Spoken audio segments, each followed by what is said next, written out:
let's rewind. What happened up front last week? Up front or in the game? Well, start up front. I thought we were doing okay there for a wee while, and to be fair, I think they did pretty well. There's that 1-2 scrums in our corner when we're down to with Josh on the tight head side, but that wasn't anything other than a bit of mindset and some technical stuff. I think the rest of the set piece was pretty good. We defended a lot of driving lineouts in our first half and in that 22 area, so took the energy out of the boys a wee bit. But overall, I think our lineout went really well. Our lineout D went really well. What areas, Chris, will you be looking to improve on this week?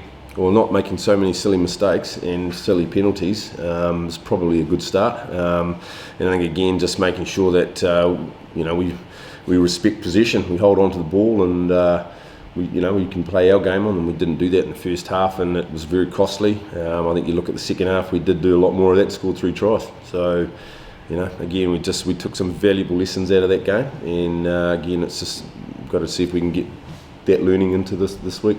What happened to your discipline? Was it just a weight of pressure? No, I just think guys just mentally didn't switch in. I think there was there's guys just making mistakes that they obviously wouldn't normally make, and doubling up on them, and it's not what we're about. That's not a usual part of our performance, is it? Ravenhill is a ground which can intimidate a lot of players. Are you confident, Chris, that your boys will handle it, the Ravenhill roar, etc.? Yeah, look, I think, we've gone there before and been very competitive. I think we, as Ulster have been telling everyone, they're on a pretty good roll, aren't they? And, the last time they did this, they're saying that they went really well. So, again, we've got to make sure that we're up for this. And again, I think it's a challenge the boys are definitely excited by. And again, we just got to go and make sure that we take our learnings from last week and apply ourselves for 80 minutes. With Justin, are you delighted with his form? Sort of 23 tackles last week. Yeah. Again, he's a massive piece of our jigsaw, isn't he? And again, it's great that he has good performances like that, but we need that right across the board from everybody for 80 minutes. So again, that's what we'll be stressing. So no, it's great that he's going good, but as a team, we need to make sure that it's everyone else is applying. And how was Alan Wynne after his first game back? Yeah, listen, he's good. He was obviously disappointed, but it's just good to have him out there running around, isn't it? How do you assess Ulster? Well, again, I think they've got a pretty potent backline, haven't they? But they're also too got a pretty devastating forward pack at the moment. So listen to the media that's coming out of their area; they're pretty awesome, aren't they? So again, it's just as a team, it's a great challenge for us, and one we know is going to be very, very physical. And again, we just got to make sure we're up. And this week, what selection dilemmas are you going to have?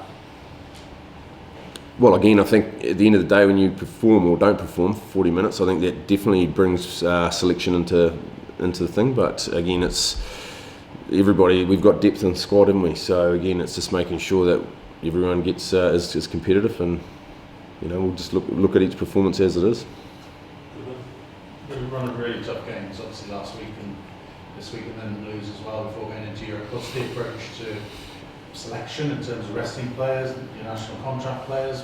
How do you plan these few weeks? Yeah. Look, we've got a plan for these guys for the season, really. So again, it's just, but we try not to get too far ahead of ourselves with that plan. Again, obviously, we're not knee-jerk reacting to one loss. Again, we've got to make sure that we put the player at the centre of all discussions and make sure that we do what's right for him. So again, although you could wield the axe a little bit, I guess it won't be like that too much. Scarlets are leaving out Jonathan Davis, Jack Ball this week. Oh, are they? Because they played their quota of games or whatever. Right. You left your players mainly. Well, you'll have to see, mate. We'll have to wait and see. But look, at the end of the day, Welsh boys have firstly all got to be picked to play for Wales, and then we've got to manage their load as from that point on. But look, we'll cross that bridge when we get to it. There is a plan in place for them, but again, it's just depends on lots of things: injuries, form, all those things. Chris, how did you feel Dan Baker went? He seemed quite lively when he came on. Yeah. Look, it's a constant work on for Dan in terms of his work rate, his energy around the park, but he definitely he makes impact when he comes off the bench, doesn't he? So he's going all right. Good. Obviously, on the weekend before last, you won by such a large margin. Do you feel that you were given enough of a warm-up to go out to Leinster? In what way? What do you mean? Do you feel like you had enough of a warm-up to play a good team that were sort of in the top three? Yep, I definitely think so. Obviously, it appeared fairly easy, you know, Okay. won by such a large margin. We went to Connacht the week before that and played the champions and beat them too, so I'd possibly say that was a decent warm-up. Yeah. So do you feel that you had enough Yep. of a warm-up? Absolutely. As in, I mean in a good way, so do you feel like you've been challenged enough previous? Yep, absolutely. It is enough for you? Or do you feel that other teams, there'd be less of a margin between, so that by the time you come to this game, you feel more prepared because you've played harder teams?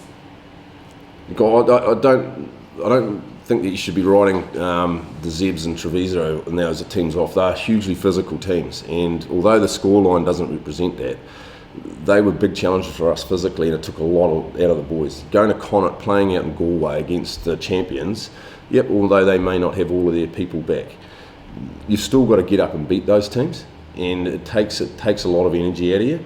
So I think it's quite disrespectful to write them off as not being strong enough. They certainly were strong enough. We just weren't good enough on the day. We gave too many penalties away in that first half. We didn't execute what we wanted to do, and we paid the price for that, and that's the bottom line. So again, absolutely think we did. Okay. And coming up, obviously you've got the two probably arguably even bigger games now.